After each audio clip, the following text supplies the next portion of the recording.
In this tutorial, we are going to discuss a concept in electronics that confuses a lot of people, especially beginners. And that is the concept of current sourcing and current sinking. Current sourcing is when the device provides the current that energizes a load, while current sinking is when the device serves as the destination for the current that energizes a load. Let's use a simple circuit simulation to further explain the concept, and afterwards we will carry out a practical demonstration of the circuit. So here I have two circuits. The two circuits are transistor switching circuits. The first circuit is the current sourcing circuit, and the second circuit is the current sinking circuit. Let me run the simulation for the current sourcing circuit, and I will explain how the circuit works. And afterwards, I will run the simulation for the current sinking circuit. To run the circuit, I will close this switch. And you can see that the LED connected in this circuit is on. If you look at this circuit, you can see that we have the power supply. Here we are using the 9 volts battery to connect power or to supply power to the circuit.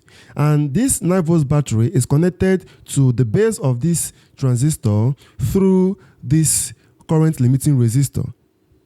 And here we have the same 9 volts battery connected to the collector of the transistor. So when I close this circuit, current flows through this switch, passing through this current limiting resistor, enter the base of this transistor and biases it.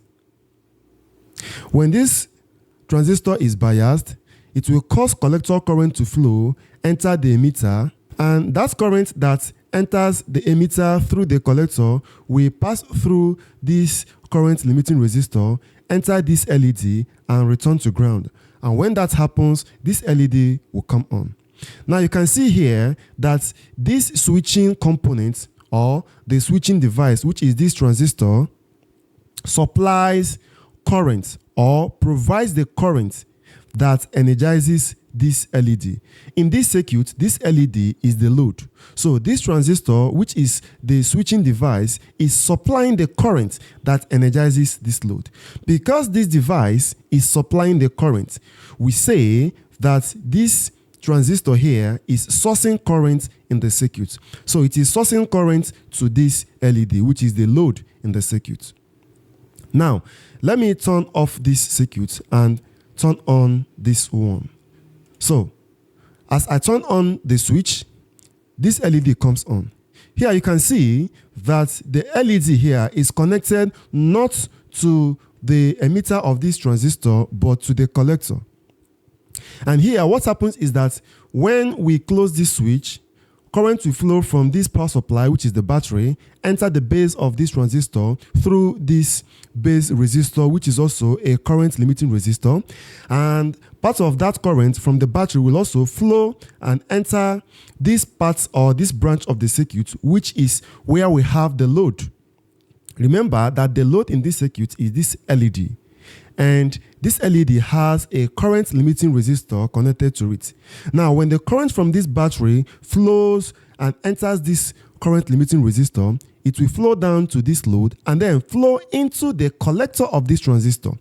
From this collector, it will flow down to the emitter, and from the emitter, it will flow down to ground. Now you can see that this transistor here is receiving the current that passes through the load. So this transistor is serving as the destination for the current that energizes the load. So here we have current sinking. This transistor, which is the switching device in this circuit, is sinking current. That is, it is accepting the current that passes through the load. It serves as the destination for the current that passes through the load, or the current that energizes the load. But in the case of this current sourcing, the switching device here, which is the transistor, supplies the current that energizes the load. So here we have current sourcing, and here we have current sinking. You can see the direction of current flow. This arrow indicates that current is flowing from the emitter of this transistor to the load, while this arrow indicates that current is flowing from the load to the collector of this transistor. Here we have current sourcing, and here we have current sinking. Now, this is simulation of the circuit. Let us now carry out a practical demonstration of the circuit. So here we have the circuit to demonstrate current sourcing. In this circuit, we are using a power transistor as the switching device. So this is tip 41C, which is a power transistor. You can also use tip 120, which is also a power transistor. So here we have that the pin configuration of this transistor is base collector emitter, base collector emitter. And you can see that the emitter is where we connected the resistor, which is the current limiting resistor that is connected to the LED, which is the load. So we have that current will flow from the switch, enter the base of this transistor through this resistor. And then we have that current will also flow from the power supply, which is the battery, to the collector of this transistor. And that current will flow into the emitter of this transistor. And the current that flows into the emitter of the transistor will flow from that emitter through the current limiting resistor here and enter this LED, which is the load. And from the LED, it will return to ground. So you can see that here, the transistor is providing the current that will energize the load. Since this switching device, which is the transistor, is providing the current that will energize the load, this transistor serves as the current sourcing device. Hence, here we'll have current sourcing. So if I turn on this switch, I expect this LED to come on.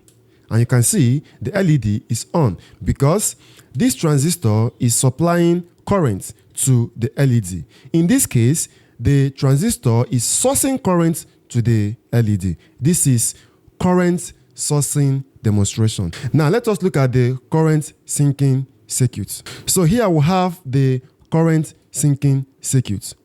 In this circuit, you can see that the load is connected to the collector of the transistor.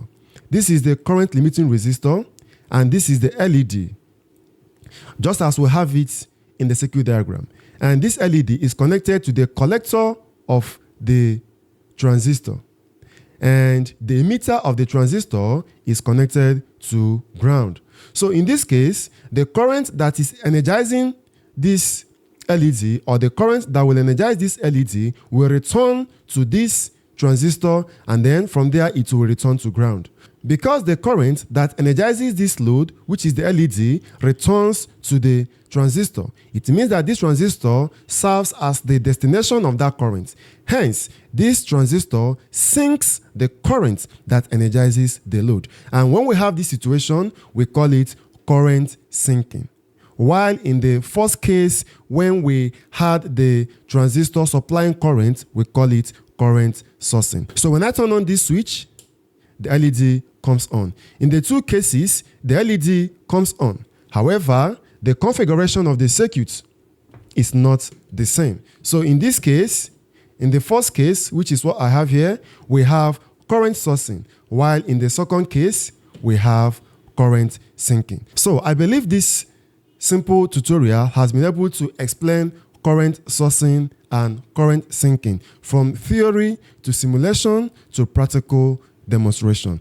Sometimes we have some ICs designed to source current and sink current. For example, the 555 timer IC can source current and sink current. However, when you are using a device to sink and source current, you must make sure you know the current carrying capacity of that device. Using a device to source or sink current value that it cannot handle will damage such device. So make sure you read the datasheet of any device you are using to either sink current or source current.